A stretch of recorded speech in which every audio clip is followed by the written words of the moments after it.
যাদের হাত এবং পায়ের তালু অতিরিক্ত পরিমাণ ঘামে এত বেশি বিরক্তিকর একটা অবস্থা তৈরি হয় যেটা আসলে সহ্য করার মতো নয়, তো তারা কোন মেডিসিনটা ব্যবহার করবেন বা খাবেন সেটা সম্পর্কে আজকে আলোচনা করব। আপনারা দেখছেন মেড রিভিউ মানে মেডিসিন রিভিউ। মেডিসিন সংক্রান্ত আলোচনা নিয়মিত পেতে এই চ্যানেলটি সাবস্ক্রাইব করতে পারেন।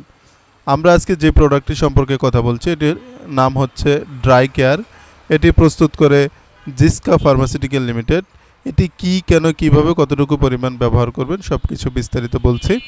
আশা করছি আপনাদের কাছে ভিডিওটা ভালো লাগবে এবং যাদের এই ধরনের হাত পা প্রচুর পরিমাণ ঘামে তারা অনেকটাই উপকৃত হবেন। তো আপনারা দেখছেন এই ড্রাই কেয়ার স্প্রে, এটিকে বলা হয় অ্যান্টিপারস্পিরেন্ট স্প্রে। এটি সাধারণত হাত এবং পায়ের তলার অতিরিক্ত মাত্রায় ঘাম নিবারক হিসেবে ব্যবহৃত হয়। এটি সাধারণত হাত এবং পায়ের তলার অতিরিক্ত মাত্রার ঘাম নিবারক হিসেবে ব্যবহৃত হয়। তো এটি ব্যবহারের নিয়ম সম্পর্কে বলছি। এটি সাধারণত রাত্রেবেলা ব্যবহার করতে হয়। আপনি রাতে ঘুমানোর 2 ঘন্টা আগে আপনার হাত এবং পায়ের তলা ভালোভাবে সাবান দিয়ে ধুয়ে পরিষ্কার করে নিতে হবে। পরিষ্কার করার পর হাত পা ভালো করে শুকিয়ে নিতে হবে। শুকানোর পর আপনাকে এই স্প্রেটা ব্যবহার করতে হবে। অবশ্যই ঘুমানোর 2 ঘন্টা আগে এটা ব্যবহার করতে হবে। যতক্ষণ না পর্যন্ত এটা শুকিয়ে যাচ্ছে ততক্ষণ পর্যন্ত আপনাকে অপেক্ষা করতে হবে এবং পরবর্তীতে আপনি ঘুমিয়ে পড়বেন। মনে রাখবেন এটি শুধুমাত্র রাত্রিবেলা ব্যবহার করতে হবে, দিনের বেলা এটা ব্যবহার করা সম্পূর্ণ নিষেধ। এছাড়া যাদের বয়স 12 বছরের উপরে শুধুমাত্র তারাই এই ক্রিমটি ব্যবহার করতে পারবেন। 12 বছরের নিচে যাদের বয়স তাদের আসলে এই ক্রিমটি ব্যবহারে নিষেধাজ্ঞা রয়েছে। এই ক্রিমটি মোটামুটিভাবে স্বাস্থ্যসম্মত, তেমন কোনো পার্শ্ব প্রতিক্রিয়া নেই বললেই চলে। এখন অনেকেই প্রশ্ন করতে পারেন যে এটা কতদিন ব্যবহার করব। যতদিন পর্যন্ত এটা আপনার হাত পায়ের ঘাম না কমছে ততদিন ব্যবহার করতে পারবেন।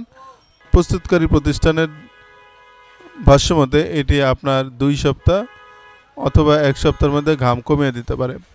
তবে বিশেষজ্ঞ ডাক্তাররা মনে করেন এটা মিনিমাম 1 মাস ব্যবহার করতে হবে অথবা আপনাকে কমপক্ষে 2 মাস পর্যন্ত এটা ব্যবহার করতে হতে পারে।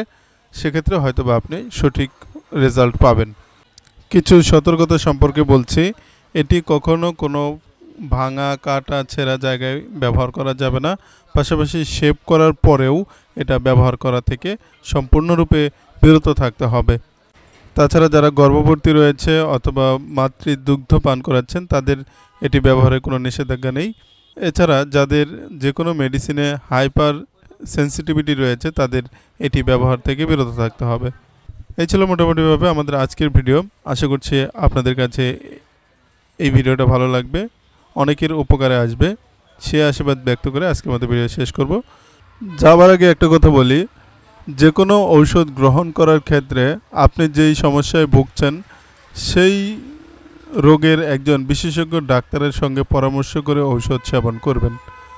অনলাইনে ভিডিও দেখে অথবা বন্ধুবান্ধবের পরামর্শ শুনে মেডিসিন গ্রহণ করা আপনার স্বাস্থ্যের জন্যই ক্ষতিকর। কারণ একজন বিশেষজ্ঞ ডাক্তার আপনার পর্যবেক্ষণ করে সঠিক ডোজ নির্ধারণ করে দিলে তখন আপনি দ্রুততার সঙ্গে সুস্থ হয়ে উঠবেন।